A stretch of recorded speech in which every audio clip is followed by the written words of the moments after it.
A partir de este momento, un espacio para crear conciencia. ¿Por qué lo hiciste? Un programa de la Fundación Códigos, conducido por el investigador Luis Cegueza, desde los estudios de la Fundación Códigos en Punta del Este, Uruguay, y emitido en Uruguay, Argentina, Bolivia, Brasil, Chile, Colombia, Ecuador, España, Estados Unidos, Holanda, Inglaterra, Israel, México, Perú, República Dominicana y portales online. Así comienza ¿Por qué lo hiciste?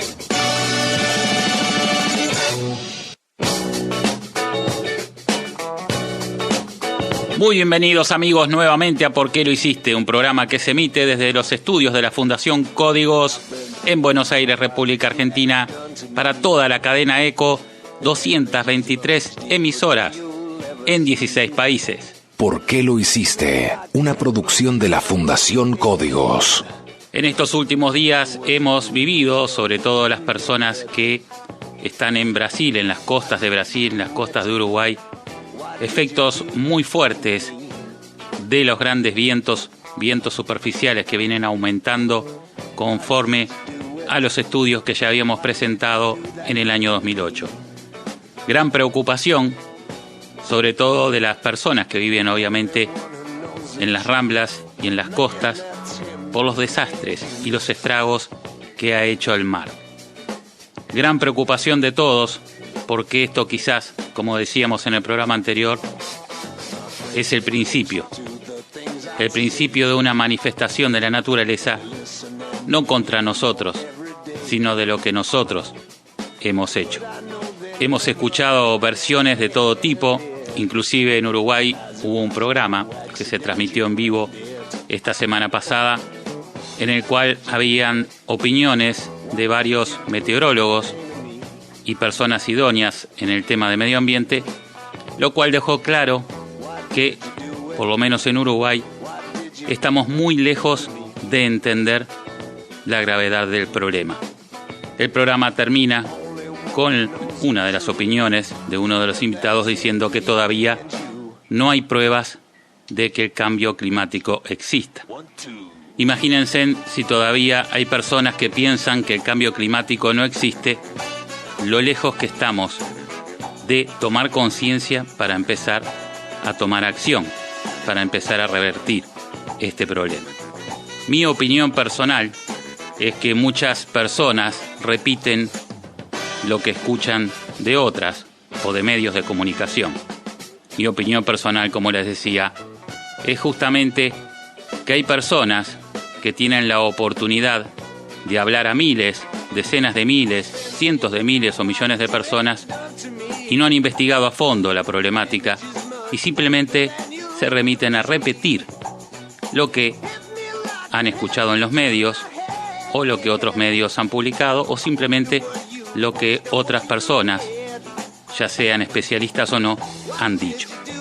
Es por eso que la primera noticia de hoy, señoras y señores, una noticia que es reciente, es del pasado 27 de octubre del corriente año, nos habla de un fenómeno que aparentemente va a ocurrir. Y seguidamente vamos a mostrar otra noticia que data exactamente del 23 de septiembre del año 2008, que nos dice algo muy distinto. Solo para que ustedes vean de qué manera los medios pueden decir una cosa y después pueden decir otra, y cuando hay personas que repiten lo que escuchan, justamente pueden estar equivocados y llevar a la equivocación a más personas. Las dos noticias son de la agencia EFE. Vamos ya mismo con Laura Rivero a los titulares de hoy. Adelante, Laura. El cambio climático podría fundir el 3,5% de los depósitos de metano en océanos. La política clave para el auto eléctrico. Un estudio concluye que la expansión del vehículo eléctrico puede acelerarse entre 5 y 7 años si se impulsa desde los gobiernos en vez de limitarse a los consumidores. Las mayores tormentas solares de la historia. El fenómeno no se puede evitar y es posible predecir su llegada a la Tierra y atenuar sus posibles daños. Noticias. En ¿Por qué lo hiciste? Noticias. El cambio climático podría fundir el 3,5% de los depósitos de metano en océanos. Investigadores del Instituto Andaluz de Ciencias de la Tierra de Granada y la Universidad de Cambridge ha calculado que el 3,5% de los depósitos mundiales de hidrato de metano, ubicados debajo de los mares y océanos, podría empezar a fundirse antes del 2100 debido al cambio climático. Los resultados de esta investigación realizada a partir de simulaciones se publican en la revista Nature Communications. Según este trabajo, ese porcentaje de los depósitos mundiales de hidrato de metano, equivalente a unos 60.000 millones de toneladas de carbono, comenzarían a fundirse debido al cambio climático y el calentamiento de las aguas oceánicas, un hecho que provocaría que se vertieran a la atmósfera toneladas de este potente gas invernadero.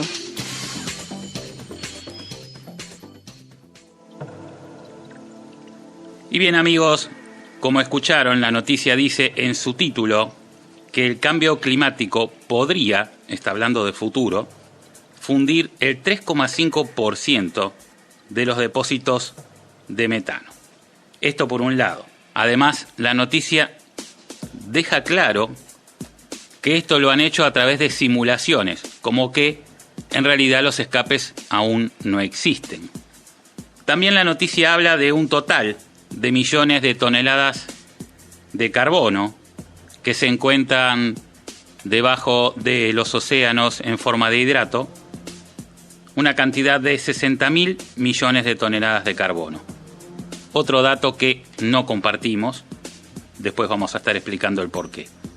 Después la noticia da una breve referencia de cómo se forma el metano, algo que muchas veces lo hemos hablado aquí, pero lo más insólito es lo que dice este científico del Instituto Andaluz de Ciencias de la Tierra cuando dice: se debe entender mejor y analizar si existe un riesgo de que estos depósitos puedan fundirse con el cambio climático, lo que dejaría escapar al medio ambiente su metano, que es un potente gas invernadero. Esta declaración deja claro también que esto podría pasar en un futuro. Lo está diciendo Julian Cartwright del Instituto Andaluz de Ciencias de la Tierra. Bueno, y termina diciendo que de ahí la necesidad de seguir investigando antes de que sea demasiado tarde. Para los oyentes que nunca escucharon hablar del hidrato de metano, vamos a hacer nosotros una breve explicación de lo que significa y de lo que es. El hidrato de metano es como un hielo de color blanco que se encuentra en los fondos submarinos. Lo hemos explicado muchas veces. Se forma bajo 3 condiciones indispensables. La primera es que tiene que haber restos orgánicos en descomposición. La segunda es que tiene que haber un intenso frío. Y la tercera es que tiene que haber más de 50 atmósferas de presión. Estas condiciones se dan justamente a más de 500 metros de profundidad en el mar. Los restos orgánicos, según la ciencia, provienen de los restos fósiles de los animales marinos. Para nosotros hay otro factor que se suma. Luego, el frío obviamente proviene de la poca llegada de energía solar y de las temperaturas lógicas que hay a más de 500 metros de profundidad en el mar. Y las 50 o más atmósferas de presión se deben también a esa profundidad, ya que cada 10 metros de profundidad aumenta una atmósfera de presión. A 500 metros tenemos 50 atmósferas, a 600 metros 60 y así sucesivamente. Estas 3 condiciones, como decíamos, se dan ahí, a más de 500 metros de profundidad. Si le sumamos a la muerte de los animales marinos la cantidad de restos orgánicos provenientes de nuestras evacuaciones fisiológicas que van al mar, vamos a tener mucho más cantidad de componentes orgánicos en descomposición de lo que la propia naturaleza provee a través de la fauna marina. Quiere decir que hay unos 3.500 millones de toneladas de materia fecal que llegan al mar todos los días, cada uno de los días que vivimos. Y eso se va acumulando, no se disuelve, va llegando al fondo del mar debido a las presiones, se disuelve una parte muy pequeña y lo otro se convierte en hidrato de metano por estas 3 condiciones que decíamos. Ahora bien, la noticia, como decíamos antes, deja entrever, o dice más bien claramente, que los escapes de metano podrían suceder más adelante, que en tal caso se podrían derretir un 3,5% de los 60.000 millones de toneladas que hay, que habla de lo mismo, pero de otra manera. Y esta noticia es del día 23 de septiembre del año 2008, contrariamente a la que hace un momento escucharon, que era del 27 de octubre de este año. La noticia se titula: millones de toneladas de metano salen a la superficie en el Ártico. Acá está hablando de presente, no de futuro, y esto es el año 2008. Científicos que viajan a bordo de un barco ruso afirman tener pruebas de que millones de toneladas de metano, un gas 20 veces más potente que el dióxido de carbono, desde el punto de vista del calentamiento atmosférico, está escapando a la atmósfera desde los fondos marinos del Ártico. La noticia sigue diciendo: depósitos masivos de metano encerrado bajo estos fondos marinos suben en forma de grandes burbujas a la superficie, fenómeno que coincide con el calentamiento del Ártico y la desaparición de los bloques de hielo de sus aguas, según informa en exclusiva el diario británico El Independiente. También dice: los depósitos de metano son importantes porque los investigadores creen que su emergencia ha sido responsable en épocas pasadas de rápidos aumentos de temperaturas, cambios climáticos bruscos e incluso de la extinción de muchas especies. Es cierto, la noticia sigue hablando de que, de que en un área de 30 millas cuadradas nada más, este barco ruso logró detectar 250 chimeneas de metano continuamente escapando. Estamos hablando del año 2008 y fíjense en que la otra noticia decía que posiblemente en un futuro, antes del año 2100, esto, que en el año 2008 ya era una realidad, podría suceder. Como les decía, es cierto, la comunidad científica piensa que inclusive la desaparición de los dinosaurios tuvo que ver con un gran escape de metano. En el año 2007 tuvimos 4 reuniones con científicos norteamericanos y en esas reuniones se hablaba justamente de la posibilidad de que el hidrato de metano comenzara a escapar. En aquel momento todavía no escapaba y particularmente un año después, en el año 2008, comienzan los escapes. Obviamente seguimos las conversaciones telefónicamente y uno de los comentarios que me hizo uno de los científicos era justamente que se pensaba esto mismo, ¿no? Que muchas especies podrían haber desaparecido por algún fenómeno similar. La cuestión es que los escapes de metano comenzaron en el año 2008 en el norte, en el Ártico, y en el año 2009 comenzaron en la Antártida. Hay pruebas, hay fotografías, hay videos, hay muchos científicos que lo vieron con sus propios ojos y han escrito sobre el tema, como también Jay Swally, el glaciólogo número 1 de la NASA, en el año 2007, a finales del 2007, previó que probablemente justamente los escapes de metano comenzaran y esto podría llevar a un rápido derretimiento del Ártico debido a la reacción en cadena de este proceso, a lo que normalmente se llama un efecto dominó. Porque el gas de metano, como dice la noticia, es 20 veces más potente, en realidad son 23 veces más potente que el CO2 como agente de recalentamiento global, y esto hace que se caliente más la atmósfera, esto hace que se caliente más las aguas, esto hace que se derrita más rápido el hielo, que se derrita más rápido también el permafrost, que es la capa de sedimentos que está sobre el hidrato de metano en el fondo del mar, y esto hace que haya más escapes de metanos y así sucesivamente seguiría aumentando esto como una justamente reacción en cadena, como decíamos. Por eso, señoras y señores, queríamos mostrar esto, porque la realidad es que ¿cómo puede ser que de una misma agencia de noticias haya una noticia que tiene unos pocos días que dice que en un futuro, antes de 2100, va a comenzar a suceder algo que ya en el año 2008 la misma agencia había publicado que había pruebas contundentes de científicos de que ya estaba sucediendo?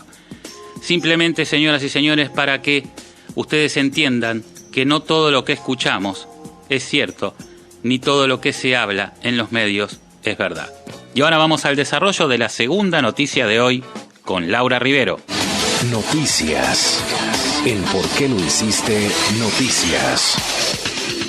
La política clave para el auto eléctrico. Un estudio concluye que la expansión del vehículo eléctrico puede acelerarse entre 5 y 7 años si se impulsa desde los gobiernos en vez de limitarse a los consumidores. Un nuevo informe de Bloomberg New Energy Finance a McKinsey & Company reafirma lo que ya dijo en el pasado Mid Technology Review. Para 2030, los vehículos eléctricos dominarán buena parte del transporte. Según la nueva investigación, para entonces hasta 2/3 de todos los automóviles en circulación en algunas ciudades ricas podrían ser eléctricos. Cualquiera que visitó el Salón del Automóvil de París el mes pasado puede que crea que ese futuro es inevitable. En la capital francesa se anunciaron hasta 2 docenas de nuevos coches eléctricos. Muchos se pondrán a la venta el próximo año y la mayoría para 2020. Los anuncios de BMW sugieren que los coches eléctricos podrían llegar a representar hasta el 25% de sus ventas, cerca de 500,000 coches cada año durante los próximos 10 años. El informe de Bloomberg McKinsey sugiere que una adopción únicamente impulsada por los consumidores podría tardar entre 5 y 7 años más que otra impulsada por la regulación y la legislación del gobierno. Nos pareció importante traer esta noticia. ¿Por qué lo hiciste? Porque la realidad es que si, como dice la noticia, hubiera mucho más fuerza de parte de los sectores políticos para la llegada del auto eléctrico, esto sería mucho más rápido. Pero lo que sucede es que a veces los sectores políticos no tienen todo el poder como para hacer esto. No olvidemos que son grandes multinacionales que toman decisiones y manejan el mundo como si fuera una empresa privada. A estas hay que responder. Todo se mueve a través de los capitales. Por eso es tan difícil la llegada del automóvil eléctrico al mundo.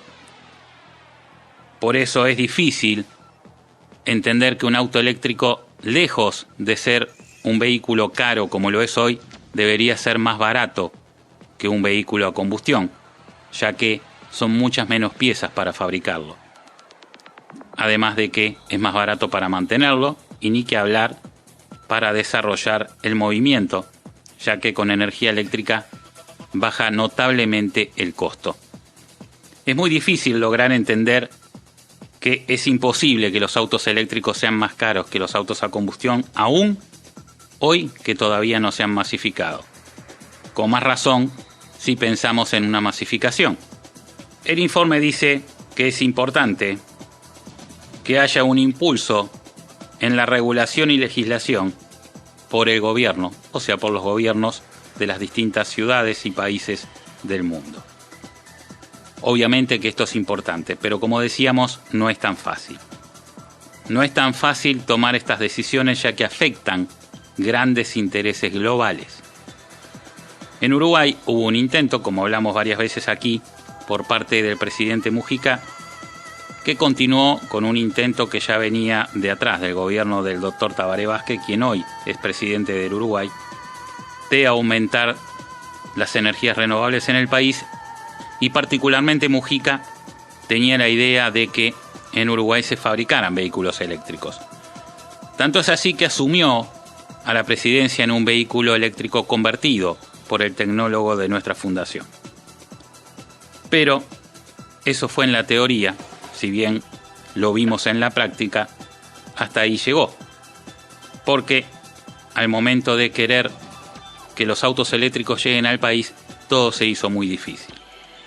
Se eliminaron impuestos muy importantes como el IMESI, que prácticamente bajó de más de un 100% a un 5% para los coches totalmente eléctricos y un 3% para los híbridos, cuando debería haber sido al revés. Y también bajó el arancel de los vehículos eléctricos notablemente. Aún así, sin estos impuestos, los autos eléctricos son más caros que los vehículos a combustión. ¿Por qué sucede esto? Porque el fabricante es el mismo que fabrica los vehículos a combustión. En el caso de Tesla, por ejemplo, que no es una fábrica que fabrique vehículos a combustión, sino que fabrica solamente vehículos eléctricos, Son caros si los comparamos con vehículos comunes, pero si los comparamos con vehículos de alta gama que pueden competir con estos vehículos eléctricos, en realidad son más baratos. Por ejemplo, vamos a poner el ejemplo del Tesla Roadster, que es un vehículo muy similar a cualquier vehículo deportivo, biplaza, de alta potencia, que obviamente si uno va a comprar un vehículo de este tipo a combustión, va a estar hablando de más de $200.000 de precio. Sin embargo, el Tesla Roadster, cuando salió, recuerdo que estaba en el orden de 100 y poquitos $1,000, y inclusive llegamos a ver carreras del Tesla Roadster con estos vehículos de combustión superpoderosos, Porsche, Lamborghini, Ferrari, y siempre Tesla llevaba la delantera porque la salida de un coche eléctrico es muy superior a la de un vehículo a combustión.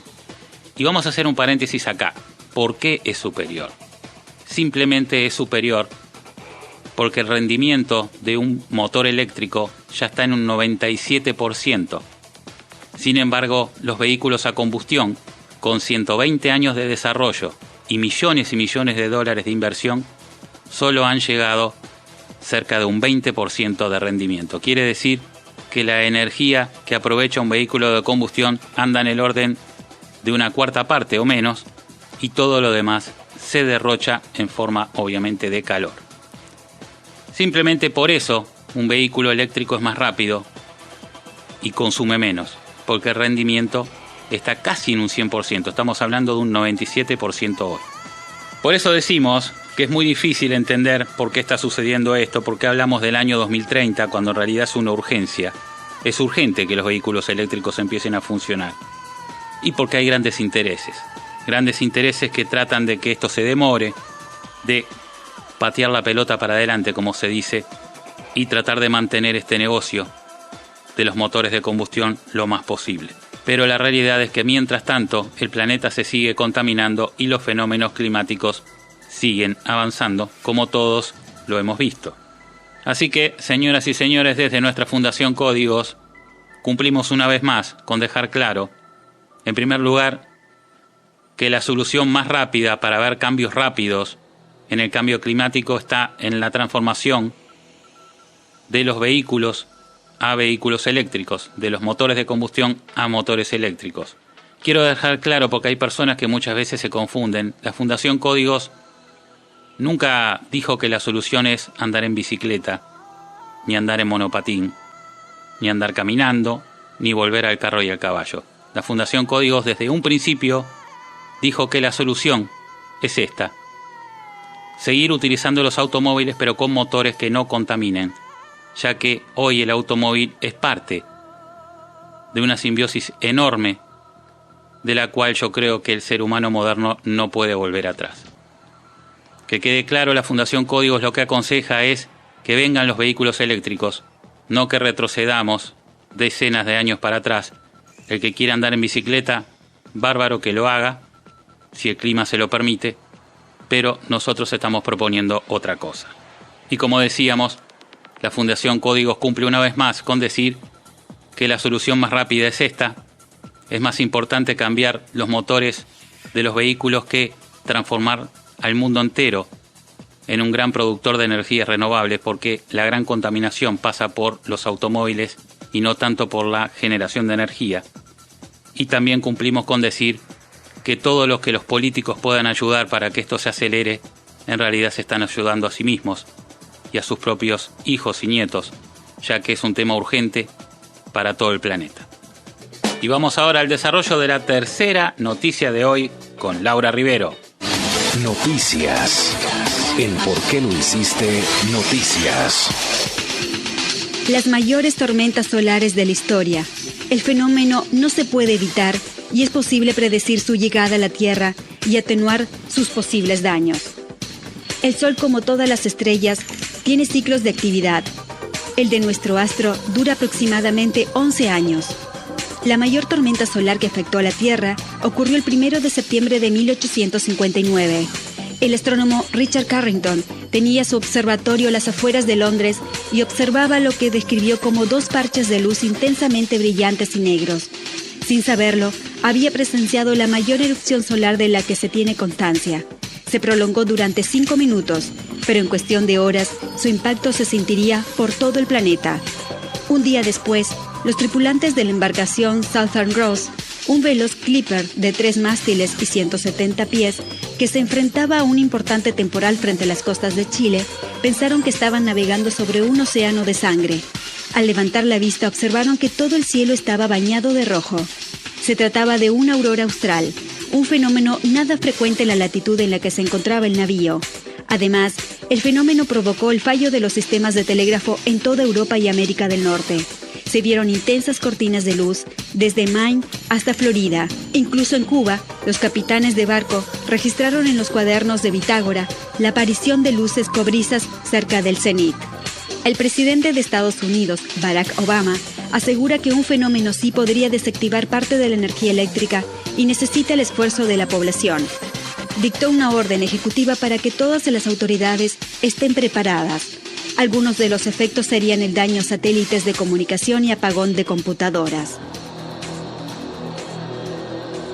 Señoras y señores, debido a la cantidad de preguntas de las personas con respecto a las tormentas solares, es que quisimos hacer una breve reseña de los fenómenos climáticos espaciales que ya han ocurrido en este planeta, para que todos puedan entender que son fenómenos naturales. Cuando Obama pide alistarse ante una posible tormenta solar, lo dijimos en programas anteriores, creo que es una decisión muy responsable de parte de él, ya que, si bien no afecta a los seres vivos, puede afectar todo nuestro entorno, puede afectar todos nuestros sistemas. Por eso es que queremos dejar claro que una tormenta solar no afectaría a los seres humanos, ni a los animales, ni a las plantas. Solo afectaría a los sistemas que hemos creado, sistemas eléctricos. Por eso la noticia dice: el presidente de Estados Unidos asegura que un fenómeno así podría desactivar parte de la energía eléctrica y necesita el esfuerzo de la población. Lo que sucede es que evidentemente para una nación como Estados Unidos, quedarse sin energía eléctrica, aunque sea en una parte del territorio, significa que ese territorio queda totalmente vulnerable, ya que los armamentos de defensa dependen de la energía eléctrica, obviamente. Quedarse sin telecomunicaciones también yo creo que es peor hoy por hoy que caiga una bomba atómica. Porque una nación sin comunicaciones y sin energía eléctrica queda totalmente vulnerable. Y esa es la preocupación, no solo de Barack Obama, de muchas naciones europeas, porque hoy por hoy existe la posibilidad. Solo es cuestión de tiempo. Tormentas solares siempre hubo. Antiguamente no pasaba de ver en el cielo una señal de colores. Hoy se complicaría un poco más debido a todos los sistemas eléctricos que tenemos. Y más que nada, como decíamos, para una nación como Estados Unidos o otras naciones importantes del mundo, el hecho de que podrían quedar vulnerables ante un ataque enemigo. Y también decíamos en programas anteriores que existe la posibilidad de que se usen lo que se llaman bombas antielectrónicas, que son justamente bombas hechas por el ser humano que emulan justamente lo que es una tormenta solar y desactivan telecomunicaciones y aparatos electrónicos. Por eso es que hay una gran preocupación en el mundo, porque hoy las guerras convencionales pasarían a ser otro tipo de guerras, mucho más avanzadas, en las cuales simplemente una bomba tipo Chang de antielectrónica podría dejar a cualquier nación totalmente vulnerable y, obviamente, esto es un gran riesgo para la defensa nacional de ese país. Vuelvo a repetir, las tormentas solares no ocasionan daño a los seres vivos, solamente pueden dejarnos sin internet, sin celulares, sin electricidad por algún tiempo, obviamente sin ascensores, obviamente los hospitales se verían afectados también porque mucha de la maquinaria y aparatos que utilizan en la medicina son eléctricos, obviamente también la seguridad a nivel civil y policial se vería afectada, porque hoy por hoy, como todos sabemos, se depende muchísimo de la electrónica para la seguridad, pero sería solo eso. Es importante, obviamente, no es poca cosa, pero queremos dejar claro que sería solo eso y que, bueno, estar preparados para colaborar en ese sentido, como dice Obama, es tener reservas de alimentos en conservas, reservas de agua, por si ocurriera algo así, porque obviamente tampoco habría agua si se corta la energía eléctrica, ya que es bombeada electrónicamente, y es obvio entonces que las necesidades básicas las tenemos que tratar de cubrir de alguna manera. Y bien, amigos, hemos llegado al final del programa de hoy. Quiero agradecer, como siempre, al doctor Damián Rosenberg, especializado en medicina nutrigenómica y reconocido por la Universidad de Granada. Consultorio del doctor Damián Rosenberg, medicina de calidad de vida. Agradecer a todos los ingenieros de sonido que trabajan para retransmitir ¿Por qué lo hiciste? En 223 emisoras en 16 países. Agradecer a los dueños de las mismas que nos permiten llegar a vos. Y por supuesto agradecerte a vos, que siempre estás allí. Chau, chau. Hasta aquí te presentamos ¿Por qué lo hiciste? Desde los estudios de la Fundación Códigos de Punta del Este y para Uruguay, Argentina, Bolivia, Brasil, Chile, Colombia, Ecuador, España, Estados Unidos, Holanda, Inglaterra, Israel, México, Perú, República Dominicana y Portales Online. Será hasta la próxima semana. ¿Por qué lo hiciste? Un programa de la Fundación Códigos.